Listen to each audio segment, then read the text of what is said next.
Welcome to Conversation with me, Julian Garman. Today, the subject is identity politics, and we'll be concentrating on recruitment.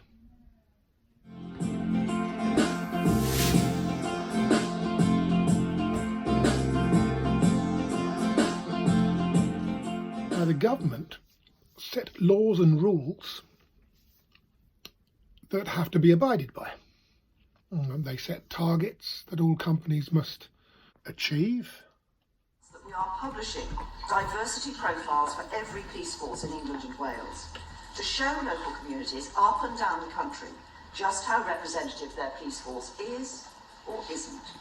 UK companies now have whole departments to enable them to reach the government implemented targets that must be achieved by law. I guess in essence a lot of what I do is about people. My background is employment law, HR, as well as diversity and inclusion, cohesion. They are also given incentives and bonuses for reaching the targets, and publicly humiliated if they fail to reach those targets.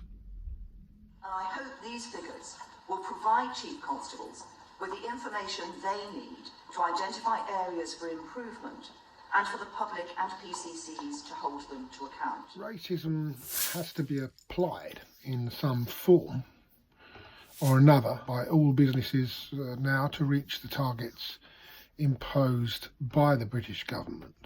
They implemented 3 selection principles, the first one being anybody that passed who identified as female, black, minority, ethnic, LGBT or disabled were automatically then given a conditional offer. It breakdowns for officers in each force by gender and ethnicity. The second principle was if anybody speaks British as their second language, English as their second language, they were offered a job. And then thirdly, anyone that already works for the organisation, whether that be PCSO or police staff, they were automatically offered a job, and those filled those 85 places. Well, back in 2015, Cheshire Police was one of the 4 forces shamed by the fact that they had 0 black officers. This data shows that 4 forces do not employ any black or black British police officers at all. Home Secretary then was Theresa May, told police chiefs it was simply not good enough. It is simply not good enough. Which also showed just 28% of the police workforce were female. It should be a wake-up call. So female officers make up 28% of all police officers, but 51% of the total population. You become a victim of the police's efforts to change their image by recruiting more officers from different groups. The Labour government created the Equality Act 2010.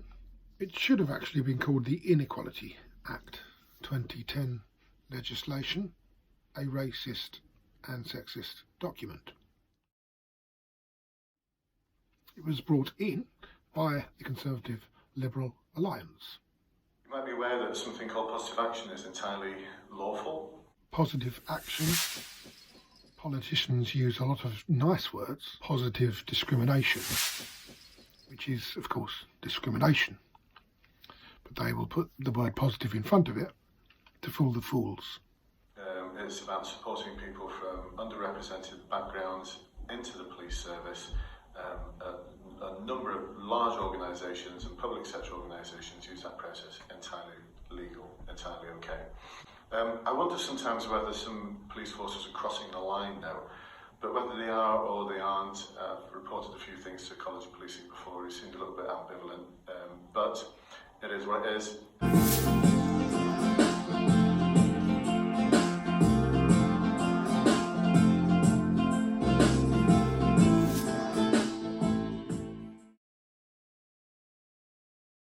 The Diversity and Inclusion Strategy 2018, brought in by the Conservative government, was even more racist and even more sexist. In 2018, the Home Office Diversity and Inclusion Strategy was brought in. The government are trying to fool us with their words again, aren't they? They're not going to this time, are they? So diversity would be everybody, wouldn't it? So the fact that they're limiting people would be less diverse. As you can see, it's what they call inclusive. Inclusivity. Now, inclusion sounds very cuddly, doesn't it? Including people. Nice words. Of course, to include people, you've got to exclude other people. Racism and sexism.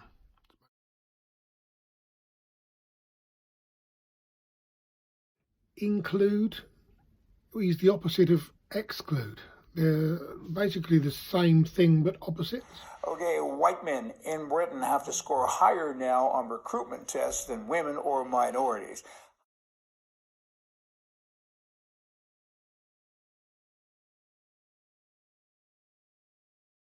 It's called West Midlands Fire and Rescue Services in England, and they require white men to score 70% on verbal and other tests, while women and black people, Asians, or other ethnic men have to only score 60.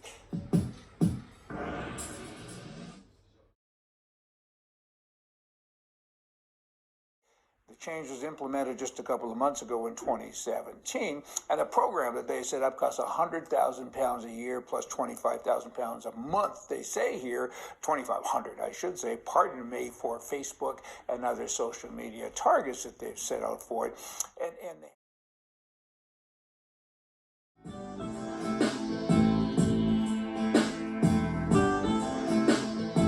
treat other people better and different than you do a white guy. They're including everyone apart from the white man. That's bad. We'll call it the less diversity and exclusion strategy. There we are, a bit of honesty for you. How dare you do that? And they continue to do it. If you have 10 kids in a class, being inclusive is very good if you include all 10 of them. But if you only include 9 of them and always exclude one, then it becomes a horrible thing. So basically inclusivity could be a good thing, but it's being used in a ghastly way. Racism and sexism isn't just bad for the excluded group that is being discriminated against. It's also bad for the chosen included groups. Now, racism and sexism has a detrimental effect on everyone. To achieve these racist and sexist targets set by the British Conservative government, you've got to exclude white men. Companies and businesses, now they all have departments dedicated to what they call inclusion. And I will never do that again, don't worry. Of course, which also, of course, means exclusion.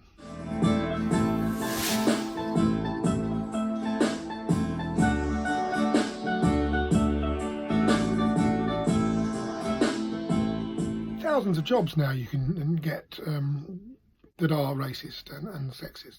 HR diversity and inclusion assistant, diversity, inclusion and wellbeing manager, inclusion specialist, equality and diversity manager.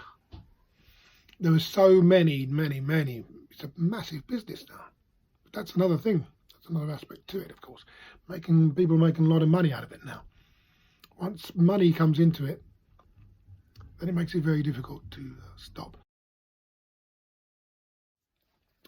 Racism and sexism isn't just bad for the excluded group that is being discriminated against. It's also bad for the chosen included groups. The group that has to score above 70% will on average be above the group that scores 60%. So you can see here how inclusive politics weakens the included people. Now, racism and sexism has a detrimental effect on everyone. Racism and sexism has always been bad and will always be bad.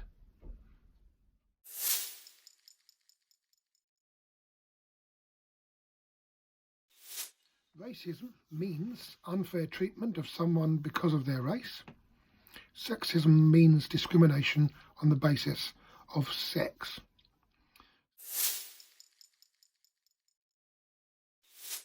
Martin Luther King said, "I have a dream that my 4 little children will one day live in a nation where they will not be judged by the colour of their skin, but by the content of their character."